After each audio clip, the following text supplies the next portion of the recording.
What's going on, guys? Welcome back to No Reserves Radio. This is just going to be a little bonus episode. It's going to be pretty short.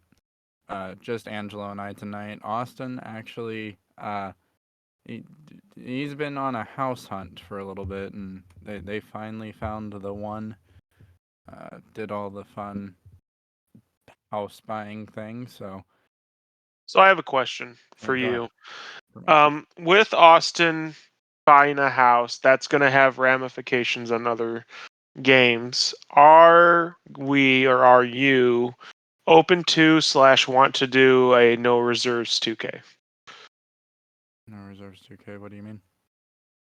Just like Like a uploading us extreme? playing poorly, yeah, stuff like that. Yeah, like okay, yeah. So this is actually really funny. In full honest, like, transparency, I was going to ask today, if you guys wanted to potentially start streaming, like, just not necessarily just 2K, but just doing like streams, because that's a whole nother market we haven't branched into, and How would we do it? Would all of us stream? Would one of us stream? How would the payout structures it work? That's something probably we're gonna that's discuss. that's not. Yeah, People aren't here to listen to the logistics of. I know. That's why I'm just saying that's But just stuff. so hey, if you're listening, we might start doing Twitch streams at some point soon. We'll, Uh, we'll figure it out. We'll figure it out. It doesn't even have to be like sports related. Well, no, Angelo only plays sports games, that's but false. That's categorically false. he 90% of what he plays is sports games. That's still probably categorically false, but that's I cool. will break it down after the episode again. People aren't here to listen to logistics. Okay. So we're gonna do a bonus episode this week because unless you've been living under a rock, you know that the Celtics are on the verge of making history. Game 6, Miami Heat versus Boston Celtics. It was an interesting game. It was an interesting game, and we'll talk about that in a moment. But that's the majority of what this episode's gonna be. Um, just a little random NBA tidbits. Um, Scottie Pippen. He has started a weird feud, and it's one-sided so far, but that might change. Basically implying that without Scottie Pippen, Michael Jordan was nothing. Like, Scottie thinks that basically he carried the Bulls. Um, to the point that Scottie Pippen said Michael Jordan was a horrible player. Okay. Uh, as someone who is not a believer in the greatness of MJ, do you agree with Pippen? Okay. So here's my crazy take on it. He is, to an extent, right. For this reason and this reason only. MJ did not have any playoff success really prior or after Scottie Pippen. Now, I think the stuff that's saying MJ wasn't a great player before Scottie, that's completely bogus. I don't think MJ had matured and learned how to continually be successful until Scottie got there, but I don't think Scottie was that catalyst. I think he helped, and I think he is a big part of why MJ won 6 rings, but I don't think like to dismiss MJ. I wouldn't go that far. I would say like just from an outside looking in, yes, it looks like MJ was not nearly the as successful as he was without Scottie.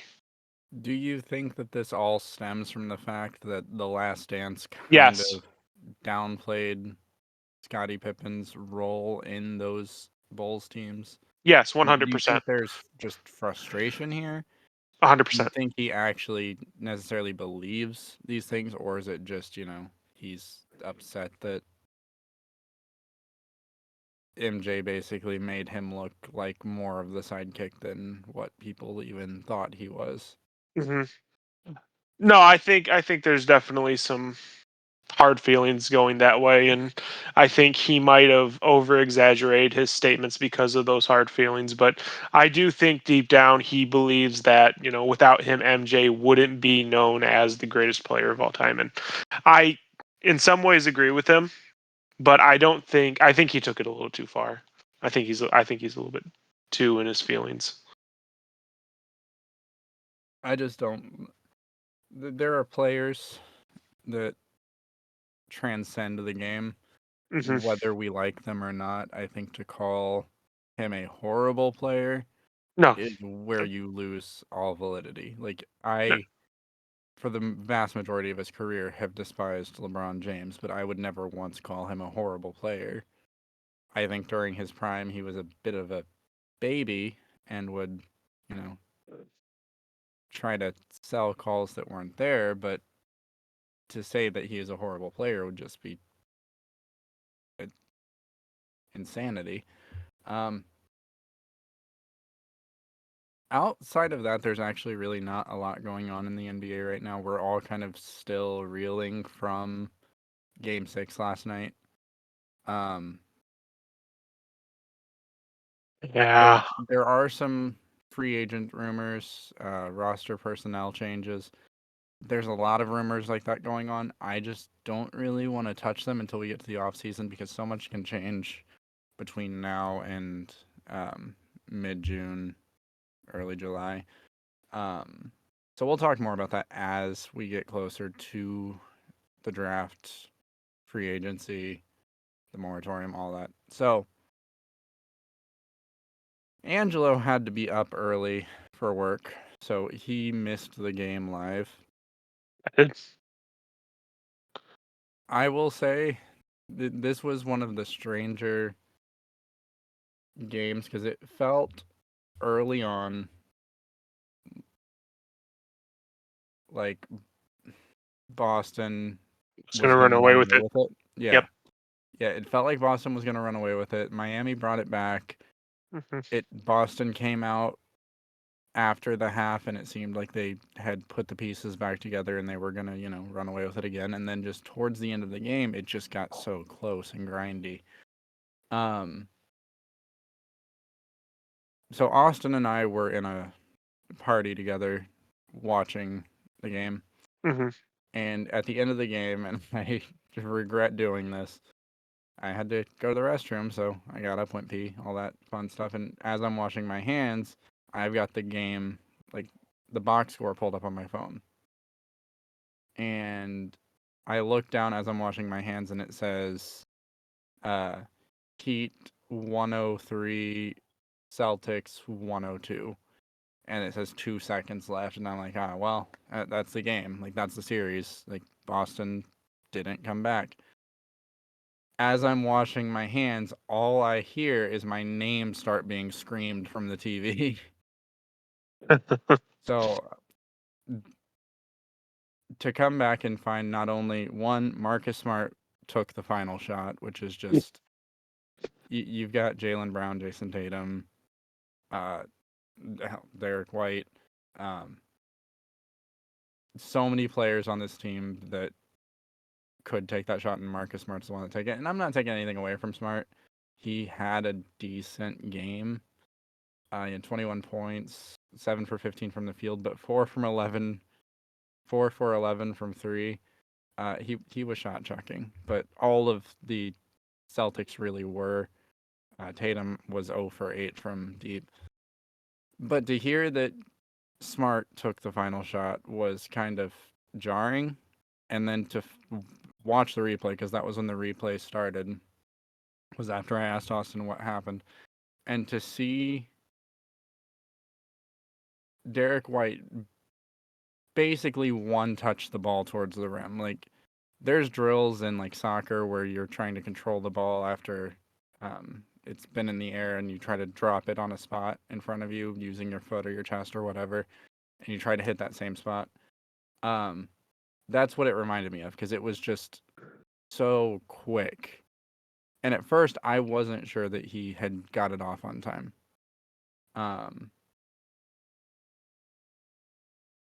but one of my friends just actually a minute ago texted me a picture and it said D White place at D White time, just Derek White. I don't know. Do you think after this kind of loss, because that was deflating, is there any chance from a realistic point of view for the Heat to go to the Garden and come back from something that embarrassing? Because not only have you blown the 3-0 lead, you just got beat at the buzzer by Derek White in a closeout game at home where Jason Tatum shot 0 for 8, where Jaylen Brown shot 0 for 4. What are your chances if you're Miami? Caleb Barton drops 30 and Duncan Robinson drops 20.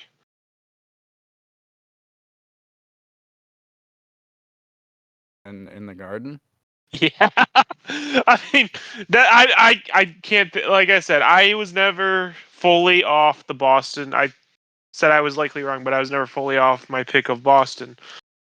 They realistically should not be like. There's just so much momentum for Boston right now. It's crazy, but I don't know what about Miami, but they always seem to be in these spots where they're not going to do it right, and then they end up pulling it out.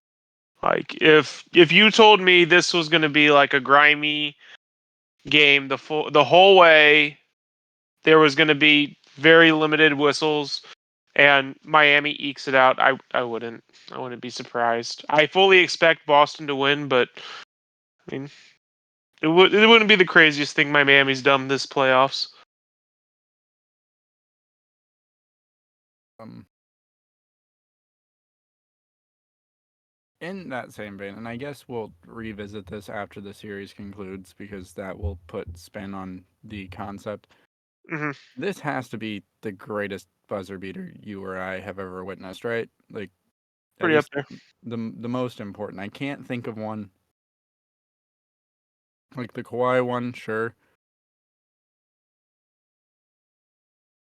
but to be down 3-0 and this is what your game tying win looks like. Yeah. eh, Yeah, you're not Um, wrong.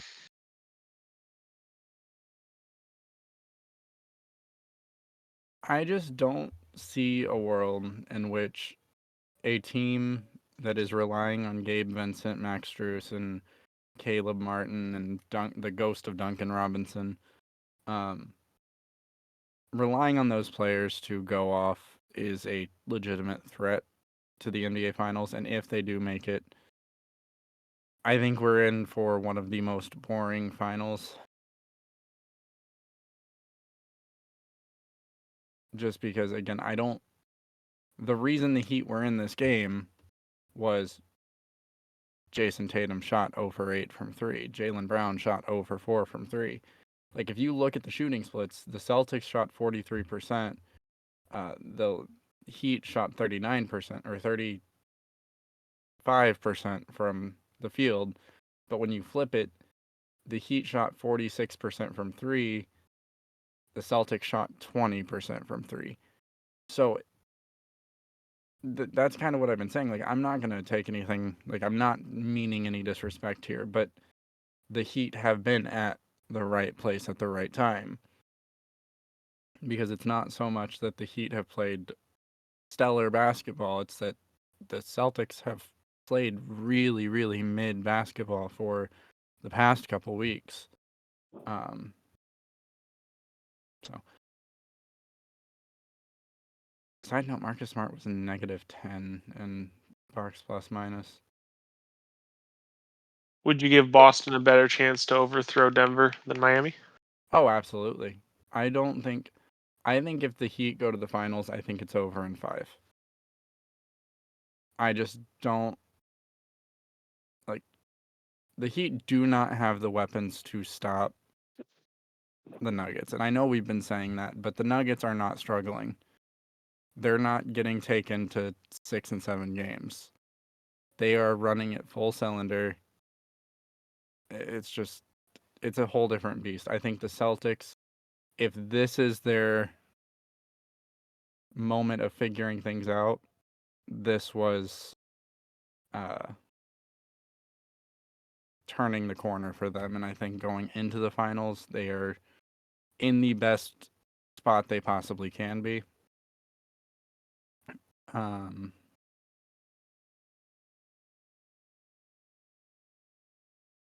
but so, do you think? I feel like we've talked about this. I don't remember if we've talked about it on the podcast or if it was just a like conversation. If this is the Celtics winning, right? Hmm. Is that it for Jimmy Butler? Like you're down 3-0 or you're up 3-0 and you can't close out. How can you call yourself Himmy Butler anymore? How can that be a thing? And after this, he's going to be 34 next year. He is. Uh, He's not getting Kyle any younger. Kyle Lowry contributing piece is going to be what, 38? 38 or 39. So this has to be the end of this Heat team if they do not make it. If they make it to the finals, sure, maybe they run it back, but Mhm. as we've seen historically, Jimmy Butler will probably leave. Because difficulties in running from them. Uh, I have enjoyed seeing Duncan Robinson play basketball, though. Yeah, It reminds me of that bubble season. He's not at that same level because Duncan Robinson in the bubble was lights out. he earned the money that he got paid. It's just he was a one trick pony, and once he got figured out, now he's one of the most overpaid players. But to see him actually on the floor again, and he still is a great shooter. It's fun to watch.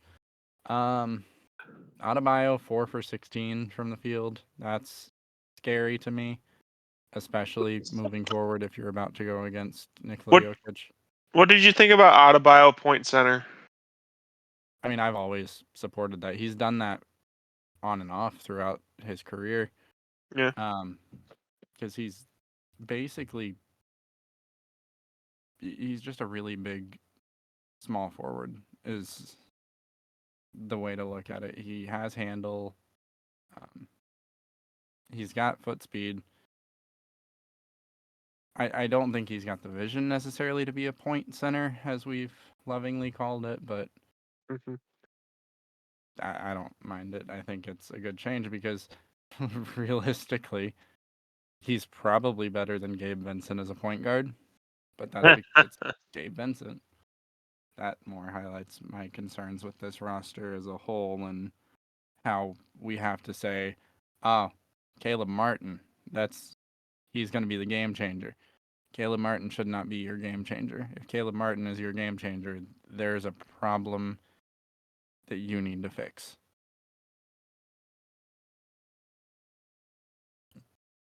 Um. So yeah, do you see this team sticking together if they lose here? Ooh,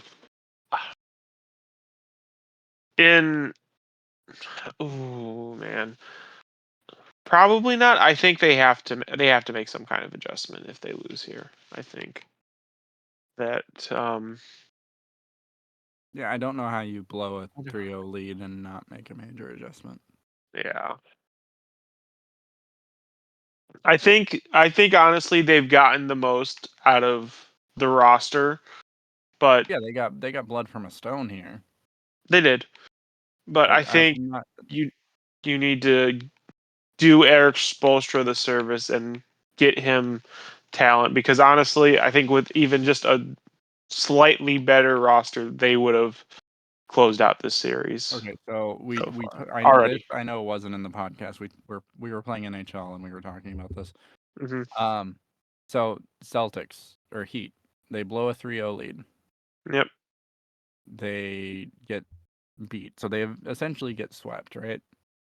Because they won Reverse 3 swept. games and Yeah. then so is there a realm where Eric Spoelstra no longer has a job after. I don't think so. I don't know how you can justify that.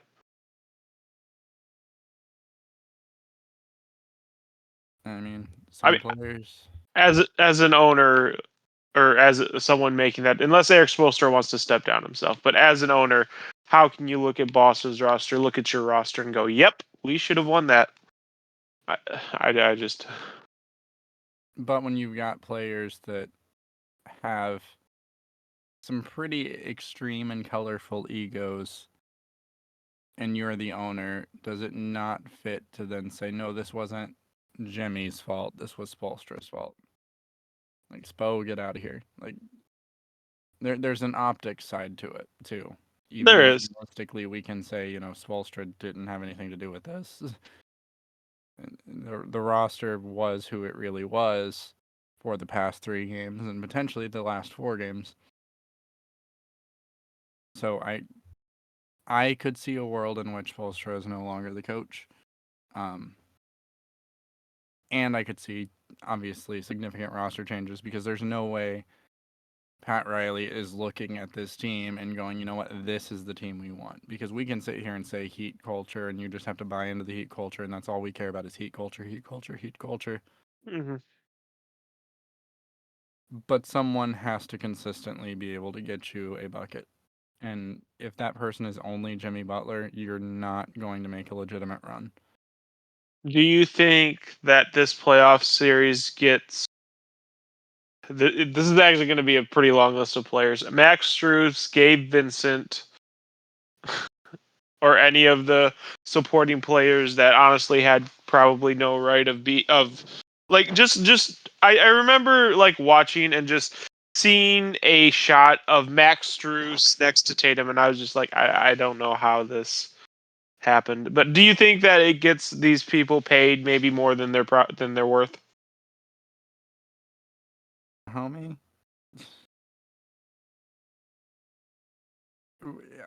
That's not even a question because yes. Yeah. Because as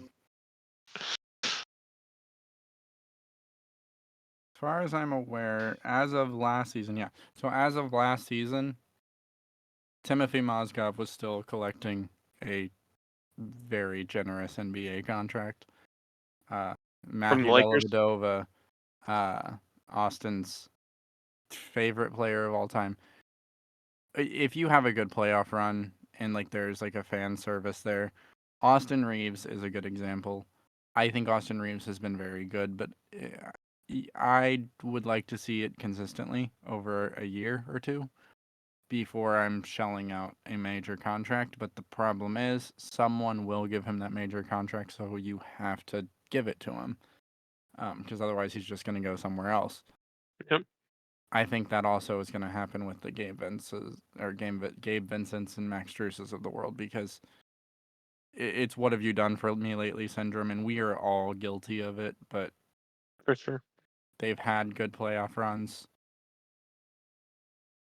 Is that who they really are? No, but they will probably get paid more than they should be based on their production. Um,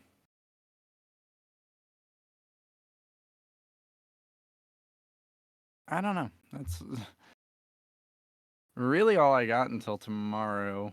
This episode should are we publishing this tomorrow? I hope.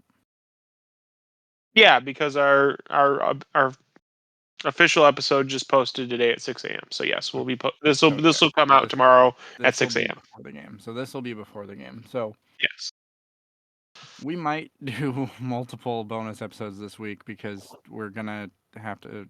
Well, no, I guess it depends on when uh, the finals start.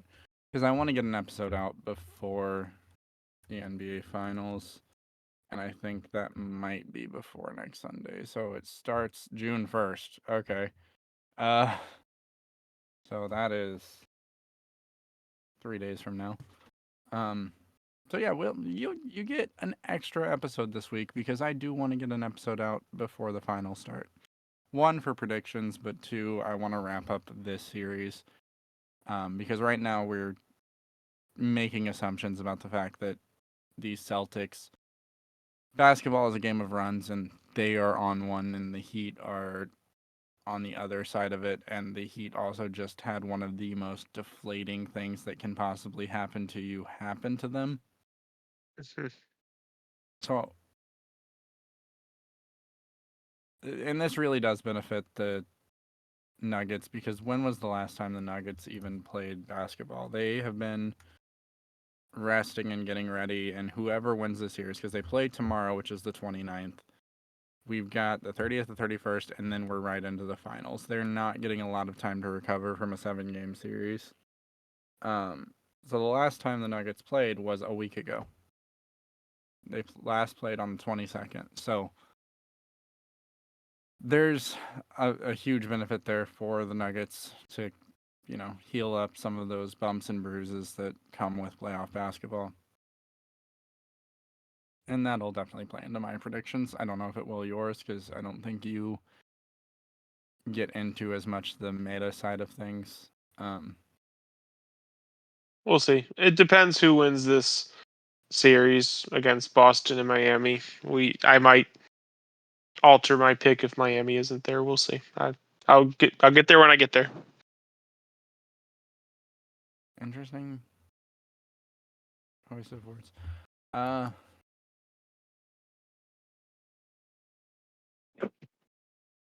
but yeah, it feels like this is the most exciting it's gonna be, unless it's Celtics and Nuggets. So we might be at the end of it. I'm at the point, and I don't know if maybe like this is weird. I'm so ready for the off season, and I get this way every year because I'm not. we we get to a point where I'm so used to basketball every single night because we have the regular season and then the early rounds of the playoffs. You have teams playing every night, and to be at just two teams playing every other night, every 3 nights, whatever. I just want to get to the off season so I have more to follow because right now nothing's going on in the NBA besides The these playoff. two teams fighting for the spot to play the only other team left. And once we get to the end, um, I guess I get more joy out of the playoffs than you do because to me the playoffs are, if not everything, then most of it. I I mean the finals are the most important part, and I do look forward to the finals. I'm just this year for whatever reason. I think it's because I don't Celtics and Nuggets, it makes sense for them to be there, but it's like every team that I was like, oh yeah, that team's gonna make a run, just eliminated early. So it feels like one of those weird seasons where I'm just like, well, screw it. Well, well, looks like he should have had Miami and Lakers because they made the runs. I, I don't know many people besides Lakers and Heat fans that had those picks. Me. I'm going back to like preseason, not preseason. Oh yeah, Like yeah. before the playoffs started, like when we were in round one. Me. You did not have the Heat in round one. You're right. I didn't. Yeah, I know you didn't. I don't know. I don't remember. Did you have the Lakers in round one? I don't think you had the Lakers in round two. I picked the Lakers in every series except the one they lost.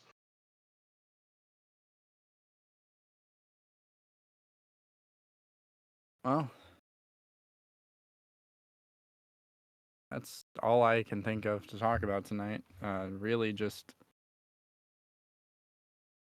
what a shot by Derek White. I know it was crazy. All right. Well then, Oh, let's yeah, get let's like I bring her said, home. Let's get her like out I of here. said, short episode tonight. We just wanted to get something on the books here. Um, so yes, you will have another bonus episode, and it will be a longer bonus episode, and hopefully we'll be able to get Austin in here. And we'll just follow up on the closing out of that series and then looking forward to the finals, which I'm also ready for the finals because that does mean we get closer to the off season, which means the draft, and I'm just ready to see Wabanyama play basketball in the NBA. I think that's part of my hype for this off season Yeah. is I know that the NBA changes this year. Like, Melo just retired. LeBron's flirting with retirement. I think Luka takes a step next year. I'm just excited for next season. It's a changing of the guard. We're seeing it in all sports. Like the Blackhawks in hockey don't exist as the Blackhawks anymore. Like all of their players are either gone or retired, and that's a dynasty that we grew up with. So that's kind of feeling like that's what's happening in the NBA as well. And I don't know if there's like a similarity in football or baseball or whatever, but there's a changing of the guard happening, and I'm excited for it. It So, already happened in football with Mahomes, Allen, oh yeah, Burrow. that's true because like Brady retiring, and Yeah. so I don't know. Um. It's an exciting time to be alive because now we will be arguing with kids that these are the players they grew up with, and we'll be like, well, back in my day, Oh, don't remind me. that's that's This that's could where be a we're at. prelude to maybe a future conversation for a future episode, but something I have been thinking about lately is a lot of the top players, or what people would consider the top players, historically are great offensively and great defensively, correct? Correct. That's how we had that conversation yesterday in regards to Trey Young. I think. Yes. So this isn't about Trey Young, though. No, no, no. I'm just So I think the best player, like the first player I think of when I think is a top player but isn't great on both ends is Steph Curry.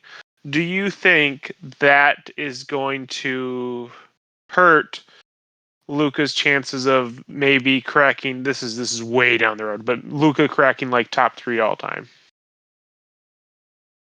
so. I don't know. Because I think it might. He has some room to grow, but it's not like he's a It's not like it's problem. impossible. Yeah. Well, it's not like he's a problem on defense. So, because he's a service. Like I'm not gonna say he should be on an all defensive team, but he's a serviceable defender. Um, at least compared to a lot of other point guards. I was talking about this at work today with someone. Um, where the point guard position is so weak defensively that I think a lot of guards get away with it, and I don't think it's held against them because that's just like we talk about positionless basketball, Hmm. but the point guard in today's NBA is not really asked to be a defensive stopper, except in certain instances like the Drew Holidays, the Marcus Smarts of the world. But the more because I've been going through my list because we are going to do our top players for each position Hmm. of the season. That'll be fun. I'm The looking forward to that. the more I was going through it, the more I realized like there's just It's hard the once you get. tiebreaker for me in a lot of situations was the defensive acumen, and it's just not there. Hmm. And that's not a slight against them because again, they're not terrible defenders, but there's not a lot of really solid defenders. So I think that Luka has the potential to be game changing in a different way than Steph Curry because Steph Curry changed the NBA. He changed the whole like field of basketball. Hmm. Um, Luka could do that same thing because Luka is such a complete player, with the exception of defense.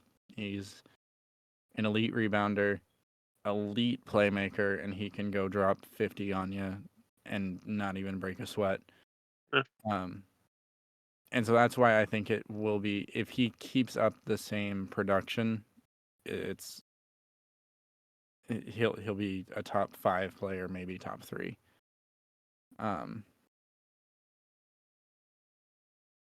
We'll because see. yeah, It's something I we'll don't know when we get there. yeah, and that's we're talking like 15 years down the road, bro. Like Oh yeah, I know.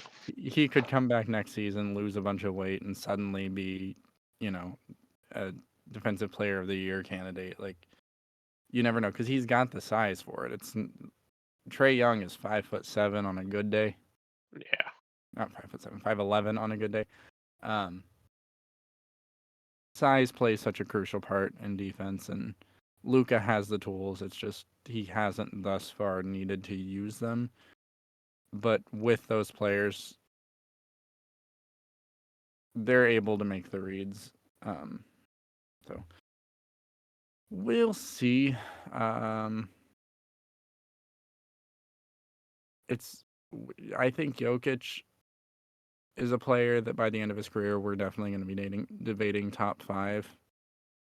And that's kind of crazy to me to think about, is that in a 20-year span we potentially have seen, you know, LeBron, Steph, Giannis, Luka, Jokic. Like, these are players that we could legitimately be debating in the top 5.